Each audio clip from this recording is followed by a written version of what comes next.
du kyste ovarien, pathologie fréquente. Il faut savoir qu'est-ce qu'il faut faire devant ces kystes ovariens. Donc, c'est une tumeur bénigne qui est définie comme une collection liquidienne à parois propres qui se développe au dépend de l'ovaire. Donc, c'est au niveau de l'ovaire que vous avez. C'est une pathologie annexielle qui est un motif fréquent de consultation. Les malades consultent pour un kyste ovarien. Donc à 5 à 7%, c'est des malades qui consultent pour un kyste ovarien. Et 14 à 18% des femmes sont ménopausées. Devant ces kystes, qu'est-ce qu'il faut faire?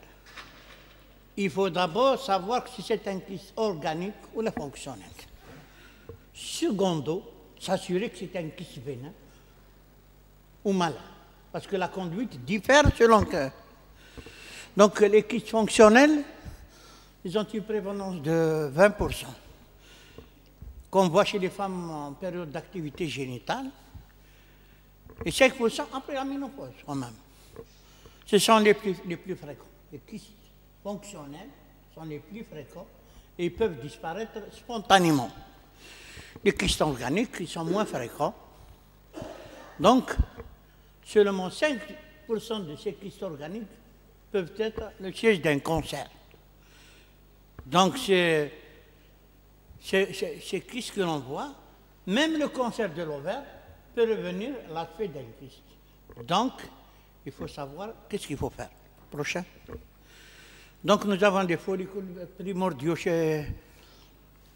déjà chez le fœtus sensible aux hormones maternelles. Le pic de ces fréquences, de ces kystes, est à la naissance. Il devient stable, puis ensuite il diminue en période prépubertale. À la naissance, nous avons 2 millions de kystes primordiaux.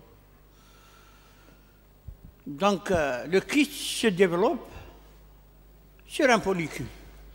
Ils sont assez fréquents chez les fœtus et les nouveau-nés. Et à partir de la période prépubertale, il ne faut pas que ça nous inquiète. 2 à 3% des filles de moins de 8 ans ont des kystes ovariens visibles à l'échographie. On peut retrouver à l'échographie, dans 23% des cas. Donc, la définition du kyste, compte avant la puberté, plus de 1 cm et plus de 3 cm après la puberté. Et on peut retrouver des microkystes aussi, qui sont très fréquents, inférieurs à 1 cm. C'est normal, il ne faut pas s'inquiéter. Il y a une classification macroscopique. Il y a des tumeurs en apparence bénignes, c'est le kyste séreux, c'est le kyste dermoïde, le kyste mucoïde et les tumeurs solides. Les tumeurs malignes, ce sont des kystes qui présentent des végétations intrakystiques ou extra, multiloculaires, et qui sont adhérentes aux organes voisins. Les circonstances de découverte, donc, il n'y a pas de symptomatologie propre. C'est une douleur, c'est une métrorragie, parfois une découverte fortuite lors d'une échographie, ou bien lors d'une urgence. À l'occasion d'une urgence, vous pouvez avoir un kyste ovarien, soit qui s'est tordu ou rompu, ou qui saigne. C'est-à-dire, on peut voir, dans le cadre de l'urgence, c'est kyste ovarien. Donc la clinique, elle va faire un interrogatoire. Les petits kystes, on ne retrouve rien à l'examen gynécologique. Il est pas. Les kystes volumineux, bien sûr, c'est une voussure, c'est une matité quand vous palpez le malade. L'examen au spéculum, on va voir que le col est sain, il n'y a pas d'infection, il n'y a pas l'aspect de la glaire cervicale. Le toucher vaginal, ça va se faire la différence entre le kyste et entre l'ovaire et l'utérus. Et surtout, continuez combiné au palpé, vous allez trouver le plan qui existe entre l'utérus. On peut apprécier la mobilité du kyste. Donc, ce kyste n'est pas solidaire du mouvement. Ça veut dire quand vous faites bouger l'utérus, ça veut dire avec votre doigt, le kyste, il ne vient pas avec. Ça veut dire qu'il est indépendant de l'utérus. Les examens complémentaires, l'échographie couplée au Doppler, qui va nous donner plein de renseignements. Maintenant, la nature kystique de l'échidienne, hypoéchogène, on nous donne les dimensions. Il est unilatéral. L'échogénicité, est-ce qu'il est un échogène, le vrai kyste liquidien, ou là, il est mixte ou là, hétérogène? Les caractéristiques de la paroi. Est-ce que c'est une paroi fine? Est-ce que c'est une paroi épaissie? Est-ce qu'il y a une paroi épaisse? C'est tout ce que c'est. Donc le Doppler complétant l'étude morphologique, qui va nous caractériser qu'est-ce qu'un kyste bénin. C'est un kyste transonique, les échos le traversent en entier. C'est une paroi fine et régulière, un renforcement postérieur, que l'on voit là-bas d'ailleurs. Il n'y a pas de végétation ni de cloison intrachystique. L'acide, normalement, il n'y a pas d'acide. Quand il y a une acide, c'est de la rétention. Vous voyez un petit peu les images de ces kystes. Quand est-ce qu'il faut demander un examen IRM ou un scan? Quand on n'est pas sûr que c'est kystique, une image non purement kystique, douteuse, peut-être on dit il y a de végétation maquette, il y a un doute. Quand elle est bilatérale, quand on voit une image de bullet qui peut nous faire penser à une appendicite. Donc un doute sur cette masse, à ce moment-là, il faut demander un scanner pour aller voir si c'est peut-être un abcès appendiculaire ou un kyste qui saigne ou là. Les autres examens commentaires, le CA 125. Donc, on fait l'échographie, le CA 125. Quand on a fait tous ces examens, on cherche est-ce que c'est un kyste organique ou c'est un kyste fonctionnel. Si c'est un kyste fonctionnel, on ne fait rien.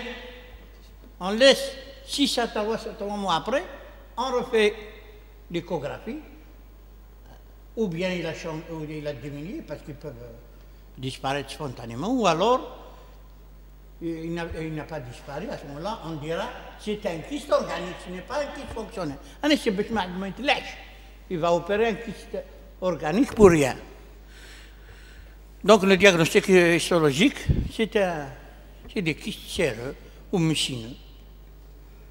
Ou bien le kyste dermoïde. Alors, le kyste dermoïde, vous trouvez, on l'opère des fois quand il est compressif, vous trouvez des poils de cheveux, une dent, là ce qu'on appelle le kyste dermoïde. Nous, les médecins, je n'ai pas parlé de l'autre avant. Et le kyste endométriosique. Endométriosique, des fois on peut être, je sais pas.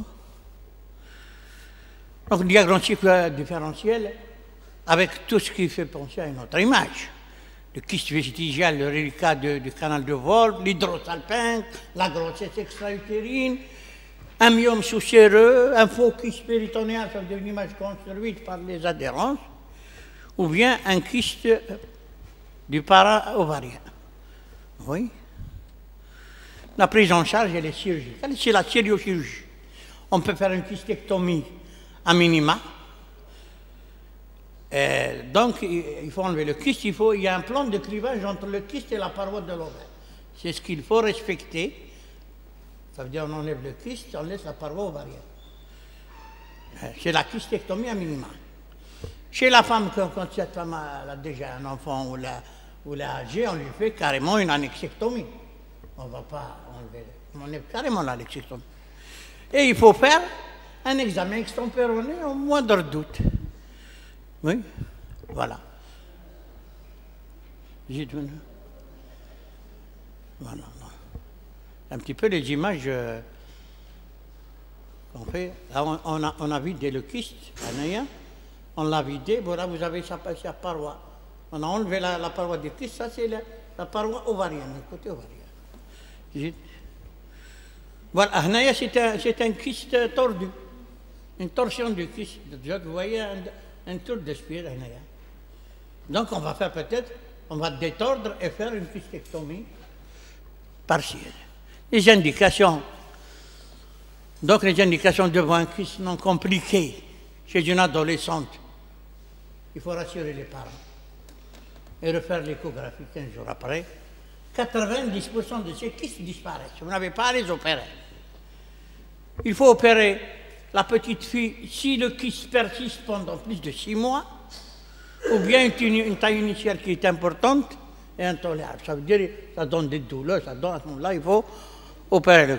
Ou bien le risque de torsion. Quand il y a un risque de torsion, il faut opérer. Le doute de malignité. C'est un crime que de douter d'un kyste, on s'est dit c'est peut-être qu'il est malin, et de le laisser à ne rien faire. Il y a les kystes sécrétants.